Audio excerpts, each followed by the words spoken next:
listening to the Pasco Podcast with Mike Carballa.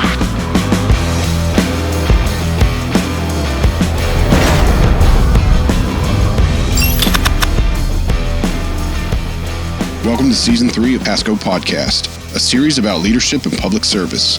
We'd like to thank our sponsors, the nearly 600,000 people of Pasco County, as represented by the Board of County Commissioners.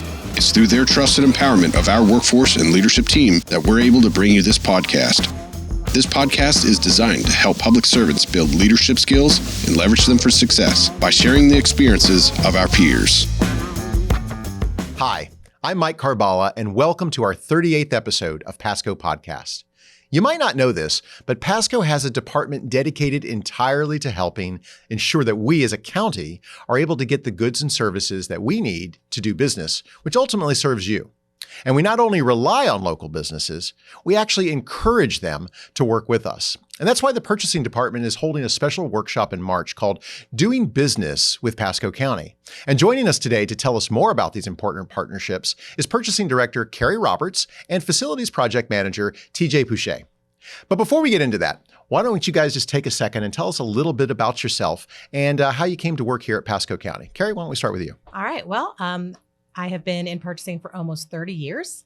I kind of fell into it. I worked my way through college in the purchasing department. And when I got out of college, I was like, I love it. And I stayed. This is just the thing for me, huh? Right. Wow. Right. Impressive. A lot of people don't say that. What were you studying?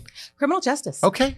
And then right after school, I thought I'd use my degree, and I was a juvenile probation officer for 3 months and went running back to purchasing as quickly as I could. Oh, fantastic. TJ, how about you? You've been with the county for quite some time now. I have. So I've been in the county 17 and a half years now. So going on 18 years. Fantastic.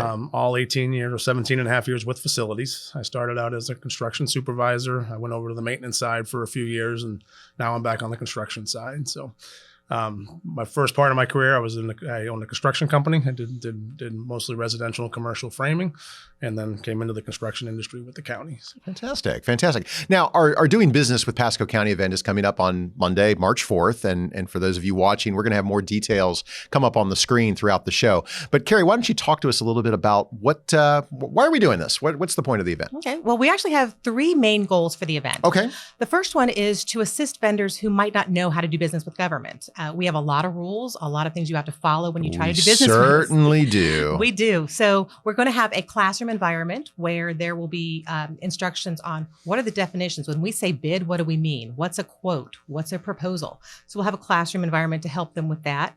We'll teach them how to navigate our online bidding system and some other terms and conditions with our contracts and things that they need to know if they're going to do business with us. So that's the main goal. Okay. The second goal is also to have a reverse trade show type environment where the county departments will all have booths. So one of the misconceptions that we get from vendors all the time is they call me and they say, hey, Carrie, I'm a uniform vendor. I want to do business with the county. Can I come meet with you? I don't need uniforms. I don't use them in my department. Right. So you really want to go talk to TJ about uniforms for his department, not necessarily me. So this is going to give the vendors an opportunity to talk to the individual departments because they will have booths at the reverse trade show and the vendors will be able to wander through. And then the third goal is we're also going to bring some of our partners in. So some of TJ's larger contractors, the construction vendors, some of our long-term contracts, they're going to have booths as well because you might not have an opportunity to do business directly with us, but you might be able to sub for one of the large contractors. So it's going to be one large room with all those people involved, and you can wander through the booths and get information from all of them. That's fantastic. Is there anything else you want to add on that reverse trade show? I mean, that actually sounds pretty cool, actually, right? They are. It's a good opportunity because I was at an event for minority businesses a few months ago. And when I think of subcontracting opportunities, I think, okay, it's a contractor. They need painters. They need tilers. They need electricians. I was introduced to a lot of different vendors that I'd never really thought of for sub-consulting. Like a young lady said she does media. So she does social media for construction companies. I never would have thought about that. So she can now come to our event, meet our large contractors and say, hey, I do social media for construction companies. And it's not something I would have typically thought of as a subcontracting opportunity, but it's there. So this will help facilitate those relationships. And that's what's unique to this event. Most reverse trade show are your governments and your vendors walking through. Having that partnership with our vendor partners also have booths is very unique. Wow, that really sounds fantastic, actually. You know, some people probably think, and maybe based on experience, that working with the government can be a little tough. Can you really tell us what's involved? Sure.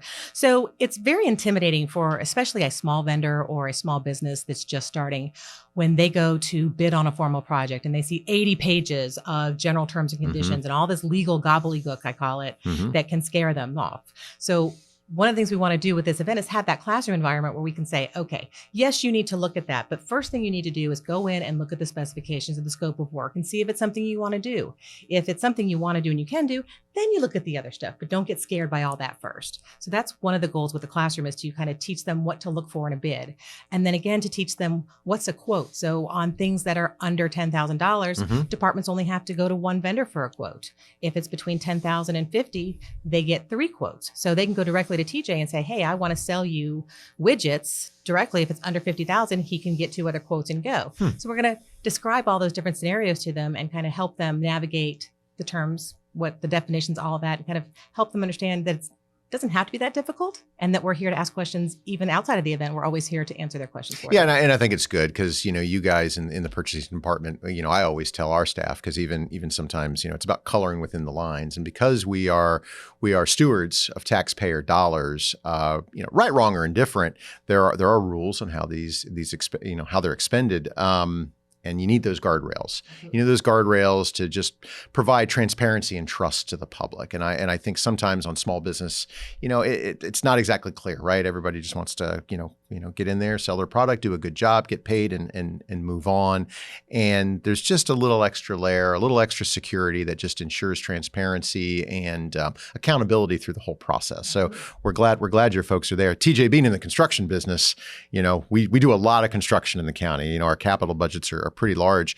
Can you talk to us a little bit about your experience working with our construction vendors? Absolutely. Yeah. So, some of the vendors I've worked with for the 17 years that I've been here. We have some that have been around a long time that have been great to work with. So, we have a lot of local vendors who have done a good job for us. We've had some experience in the past few years that have been a little less than, little less desirable just with the way the market's going. Yeah, it's tough out there. Yeah, it's tough times and COVID and escalation, stuff like that. But the majority of the vendors that we have that have been bidding on our work, and we have some continuing service agreements with some vendors that have all been top quality projects. So. Okay. Yeah. Fantastic. Back to this event. Can anyone who runs a local business get involved? Do they have to be in Pasco, or can they be anywhere? No, it's anyone. Okay. So it's open to any vendor that's interested in doing business with us. Okay. If you're a local vendor, great. But if you're not, we still encourage you to come. For us, the more vendors we have participate in our quotes and our bids, the better. So we're encouraging everyone to come. Yeah, absolutely. And for those local guys, we do, and under some circumstances, do have some preferences for local vendors too. So, it's always good for Pasco businesses doing business for their local government here. So Pasco recently adopted that local vendor preference. So can you talk to us a little bit how that works and what that means? Absolutely. So by the policy, the definition of a local vendor is a vendor that is located within Pasco County and has been doing business in the county for more than 12 months from the time they submit their bid, their quote, whatever that is. And they also have to be able to provide us with a tax record showing that they've done that. Okay. They need to do business out of that office on a day-to-day basis. It doesn't have to be their main office, but they have to do a significant portion of business. Like we get contractors all the time that their main business might be in Orlando, but they have a branch here. Of course. That counts. Oh, okay. So from a bidding perspective, if it's so for the vendors who are watching, a bid is when it's price only. If you're a qualified vendor, then it's awarded by price. If it's a bid of $1 million or less, then if their quote comes in at 10% less than the cheapest vendor, then they are allowed the opportunity to match it. Gotcha. So, okay. And that's one of the things that's unique to Pasco with our preference. A lot of other places will give a percentage above. So you can be 10% higher than the lowest vendor and will award to you at that price. Pasco doesn't do that. We don't pay more because you're local, but we allow you to match the lowest price. Gotcha. So a little transparency and accountability for the public to understand that, hey, we're getting the best price, but within a certain spread, affording the local vendors an opportunity to essentially price match. Correct. Okay. And if it is above $1 million, then it's only a 5% difference. So if you're within 5%, you get the opportunity to match. Sure. And then we also have what we call our proposal-based solicitation. Okay. So a request for proposal or request for an invitation to negotiate. Right. When there are qualifications and points assigned instead of just going on price, then if you are a local vendor, a Pasco County vendor, you get 10 points added to your score. Gotcha. If you are in a regional vendor, we call them, then you would get a 5 point. So that's Hillsborough, Hernando, Polk, and Pinellas County. Those vendors get a 5 point. Gotcha. So the county's touching us basically. Yes. Get that. And Okay. and I think one thing that's done that I've seen is originally we only had one local vendor that met the qualifications to be a local vendor. But since then, I think we've had 2 or 3 that have actually opened offices in Pasco County just to be able to get that benefit. So it's bringing some more business to Well, the it brings business, and kind of brings me to my other question is how do local vendors, in your opinion, enhance the services that we provide to our customers? Well, I think it's great because if you have a local vendor that we as a county are paying with tax dollars, they're then spending those dollars in the county, Gotcha. creating revenue, creating jobs. So I think it's great because it keeps our money in our community. Yeah, and one thing I see is it gives them a sense of pride. Since they live in the county, it's their tax dollars that are paying for this project. It kind of gives them a little more incentive to do a good job because it's basically their money they're spending. So. Yeah, that's fantastic. I've talked to a number of our local vendors in the past too, and there is a lot of pride in this county. Even though we're part of a broader region, we still have some nice pockets of just wanting to feel good about the community that we call Pasco. Carrie, your team is undergoing a big software conversion and have been, I guess, for the better part of the year. It's called Bonfire. What does that mean? So Bonfire is what we call a online solicitation management system. Oh, I know. Have a lot of terms there. So when we go out to what we call a formal solicitation, a bid or an RFP, for us at Pasco, that's anything over $100,000. Any contracts that are going to be any one-time purchase or contracts that'll be over $100,000, we put it out a formal solicitation. So Bonfire allows us to put the solicitation out online, and it allows vendors from all over the world to see what we have and to submit. They submit everything electronically. We're able to do evaluations electronically, so no more paper. The benefits to the vendor are it's faster because they don't have to worry about mailing things in. There used to be the panic on vendors. If our bid deadline was 2:00 on Tuesday at 1:30, they're running up the stairs hoping they get that bid across the door. And the door's locked, or I got stuck in traffic. Yeah, UPS man didn't show up. FedEx dropped the ball. I've seen that happen where somebody's delivered a bid at 2 minutes after 2, and it could not be accepted, and they were the low bid. Yeah, yes. we had that once too. Yeah, I've never seen it be the low bid because I've never opened them if they come in after, but it is heartbreaking, especially with a smaller vendor, that this is their first time out. It's very discouraging. Yeah. So what Bonfire does is allows them to submit electronically. So it saves them time that way. It also saves them money because when we do a request for proposals, let's say there's 10 people on the committee, they used to have to bring us 10 binders that were this thick, and we used to have to hand them out to the committee members. Now it's all uploaded, and we hit a button, and you all as committee members can see it right there. You can read it and do everything online. Another benefit is Bonfire itself is free to all vendors all the time. Okay. So there's no cost. We pay as the county. The vendors don't pay anything. And not only do they get access to our solicitations, they can be Bonfire customers for any of the government agencies. In the state of Florida, I believe there are 50 other governments that belong to Bonfire now, but they're all over North America, including Canada. Sounds like it's catching fire, huh? It is so, hot. so we've, because I know in the past we've used there's other systems out there. I know even when I was on the private side, we would have to monitor a couple of different ones, So do we still push things out through those sources, or is Pasco County exclusively using the Bonfire platform? We exclusively use Bonfire, but several of them do mine data from others. Okay. So I believe there's a couple that do mine that data and push it out to their members. Gotcha. Okay. Very, very cool. So, part of this podcast is talking a little bit about leadership, and that's something that, you guys are in leadership positions here within Pasco County. So let me just, TJ, let me just start with you. What, kind of in your own words, what's leadership mean to you? Yeah. So I think to me, leadership is, obviously doing what we can to allow our teams to do their job to their fullest extent. So whether that's removing any roadblocks that might be in their way, making sure they have what they need to do their job, and just allowing them to go do so.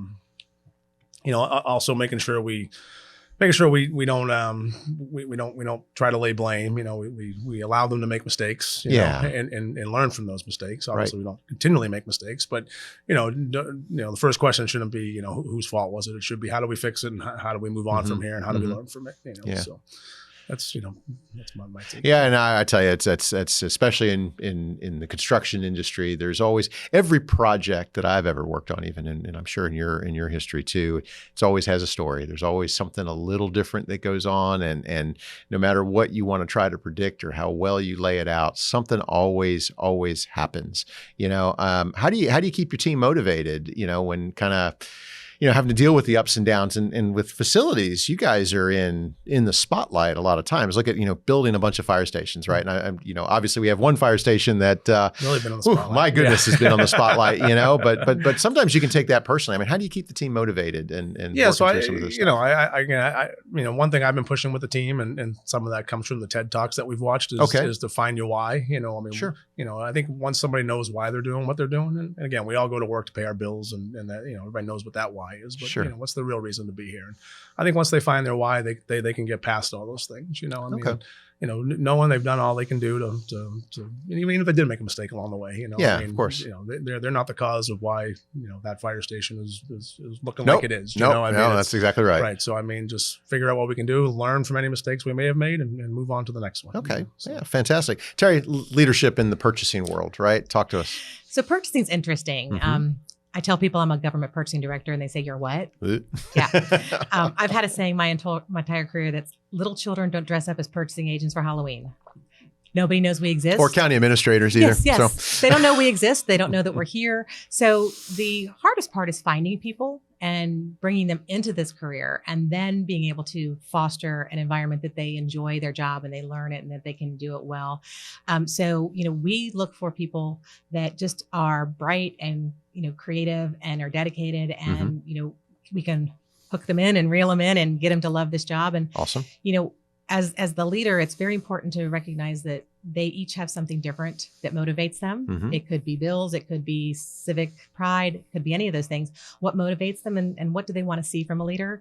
What TJ wants to see from his leader versus what I want to see from my leader can be two different things. So being able to be flexible and recognize with your team what motivates them and how they want to be led is what I found to be the most important thing, so that you don't treat everyone the same. And then you have people whose feelings are hurt or people that don't feel appreciated or people that feel like you're hovering, et cetera. Sure. So just finding out, what they want and what they need. Yeah, what they want, what they motivate. What about those that want to be future leaders in your organization? I mean, how do you identify those folks, and then, kind of similarly, how do you help get them ready for that? Because we're not all going to be here, Right. So we need to build that bench. So one thing that's very important to me personally is certification. Okay. There are several purchasing certifications out there, and it's been my goal. I've been here almost 2 years now, Mm-hmm. and my goal has been to encourage my team to be certified. When I got here, out of the 11 people on our team, one person was certified and no one else had any desire. Over the last 2 years, I've shown them what it's done for me. I've brought them into our professional associations. I've brought them to conferences with me. I've brought them to classes. And I actually have one person who had told me on my first week, "I'm not interested in this. I'm never going to do it," is actually going to test for their certification in a month and a half. Oh, fantastic. So that is great. That is huge for me. That's a very big sense of pride for me to know that there are not just that one individual, but there are 3 more that are going to test within the next year. Gotcha. So you're going to build. So you're working with them to build some technical proficiency, because obviously in some of these positions, right, we're kind of hybrid. We're leaders, and we have to be technical leaders and leaders of people. Anything in particular that you do to kind of help them be people leaders too? Absolutely. Whatever classes they want to go to, I encourage. I ask them to sit in on meetings with me so that they see my style. Good. One of the things there are several things that we have to do that's not fun as a purchasing person. We have to hear protests. Got to say no. We have to say no. A lot. Yeah. We have to call vendors and ask them to clarify things. Yeah. We have to have hard conversations with vendors when they're not performing, fire stations, for example. We have to have those calls. And as you're an emerging purchasing person, if you've never made that call, for your boss to say, "Hey, call that vendor and figure this out," it's very intimidating. So whenever I have a unique call or something that I don't do all the time, I'll ask my team to come in and sit and listen to my interaction with the vendor so that they can hear how I do it and how the conversations go. And I think that that's the one thing that's helped them the most, because it's an actual real life example of things that they've read in a book. So I try to do that as much as possible. I try to bring them to meetings with me, just let them see what's out there. And then offer them any opportunity they want from a training perspective. Okay, very good. TJ, how about you? Within facilities, how do you guys identify that talent and more importantly, cultivate it to take over for the future one day? Yeah, I think along the same lines that Carrie had, I've pushed. We have a few young guys on our team that want to progress, but they don't have their degrees, So I've pushed them to, hey, the county's paying for your education. You should go do it. I mean, it's a great benefit that we offer, right? Right. I mean, so when I came here, I finished my 4-year degree, and then I went on to get my MBA while I was here, just because I was in the school mode, So one of them has actually signed up for college now, which is a good thing, So first and foremost, I kind of tell them that, because you kind of need those just to get through the application process. Sure, you're not even going to get through that process, And as far as the people side, my big thing is relationships. Everything's in the construction world. Everything's about relationships. That is so true. So I've tried to bring some of those guys along, to create relationships with. We deal with central permitting. We deal with the planning side. We deal with utilities ourselves, right? Yeah, we deal with everybody in the county, to get our projects going. Yeah, purchasing. We are not immune from our own rules. We just like to make that very, very clear to those of you watching. Yeah, very, very much so. Trust me. But we, so I try to cultivate those relationships with those folks, because. And same thing with the outside world, with our contractors. It's very important that we have good relationships with them, so they do come bid on our projects, and we do get good pricing, and we get enough people looking at them. So again, the ones that want to move forward, and the ones that we have identified as people that seem like they do want to, I bring them along with me. I introduce them to people in central permitting and all the folks that I deal with, just to kind of give them a start in that, towards those relationships. Yeah, that's great. Relationships are so important. You've been leaders in your fields for quite some time. Any challenges or even successes that you've had to either achieve or work through that you'd just like to share with the audience? I think one of my biggest successes is the person I just spoke about that had no desire to do certifications or join professional associations, and is now gung-ho, and their exact words, drank the Kool-Aid. Said to me on the first day, I'm not going to drink the Kool-Aid. We make the Kool-Aid, now the Kool-Aid's there. So there's that. And also, I recently moved here from the Atlanta area, and I had been to a conference, and I had met a young lady who was emerging, just in her career. And when I moved, she called me and she said, I know that you're moving, but is there any way you could be my mentor long distance? And can I call you when I need you? And now every 2 to 3 months, she and I have a conversation. She's just gotten the second promotion since I've known her. And, we talk on a regular basis. So to be recognized like that, and to have someone that came up to me and asked me if we could have that relationship was very important. That's fantastic. I'm glad you see it as positive. I figure it's just because I'm old. So TJ, same question for you. Successes, challenges. Yeah. So I think challenges for people that first come to the county are the processes that we have. It's different than the private world. If you're used to getting things when you want to get them and move on, that's huge, isn't it? That doesn't happen in the county. Yeah. You got to wait a little bit. You got processes you got to go through, and it's just the way it is. Yeah. So either people accept that and move on with it, or they don't. But it's that's one of the biggest challenges that we have. As far as successes, over the past 5 years, we've had a lot of projects. As we know, we got the Go bond issuance. We did have COVID, we have escalations, we've had a lot of stuff happen, but we've still been able to, we've now finished 6 libraries, we renovated 6 libraries. And they look fantastic, by the way. I've been through several of them. You guys do great work. So, I think they've come out pretty nice. We do have a couple fire stations that we've the one that we finished. We have 3 going. Also very nice, I might add. Right, very nice fire stations. So we do have a lot of things. The jail, we got a big jail project going on that we're working through. So I think we've had a lot of successes based on the way the economy's gone. Granted, I got to come back to you all the time and ask for more money, but that's just a sign of the times. Yeah. Sometimes that happens, and we've got challenges there. But it just goes to show, right? Your team's doing good work managing it. Our vendors are doing good work. Some of them's local, some of them regional. It's just good. It's good to see that. So I'm going to go off script here for a second here. I've got some. We try to move that a little bit. Yeah, you're trying to look. Yeah, I can see you're trying to look here a little bit, but it's okay. It's just a little bit. Let's talk real quick. First jobs. What was your first job? Paper boy when I was 7. You had a paper route. Yep, in Lowell, Massachusetts. No kidding. That is fantastic. Yep. Carrie, how about you? My mom ran a daycare center, and I worked with her during the summers. Very good. Very good. It's kind of like management some days, isn't Yes. it? Yeah. Well, that's awesome. Herding That's cats. awesome. Morning person or night owl? Morning person for I sure. figured as much. Yeah. Morning. Morning. Yeah. Very, very good. Give me a place that you would like to visit, TJ. The West, Montana, Wyoming. Montana? Beautiful out there, I hear you. I have yet to make it out there. Carrie? Italy. Italy. Been there. Love it. That's awesome. Movie or book? Movie. Movie. Okay. Yeah. Salty or sweet? Sweet. Salty. Salty. You are salty some I days. am. Yes, we get that. We get that. Comes with the territory. It certainly does. Let's do favorite ice cream flavor, Terry. TJ. Favorite ice Combine cream? the two. Yes. I would have to say, mint chocolate chip. I like that one. Yeah. It's good. I have many, as you can see. Ice cream is a little bit of a I had Lucama ice cream for the first time the other day, which is it's more of a Peruvian Spanish flavor, but you can get it over at, I can't say where, but down in the Northdale area, there's a great ice cream shop that sells it. But anyways, Carrie, you?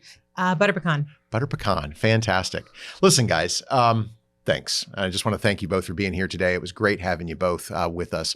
And a special thanks to our media relations team who makes this effort very, very possible. And thank you for joining us on this episode of Pasco Podcast. I'm Mike Carballa, and we'll see you next time. For more information on Pasco County government, please visit mypasco.net and check us out on Facebook and Twitter.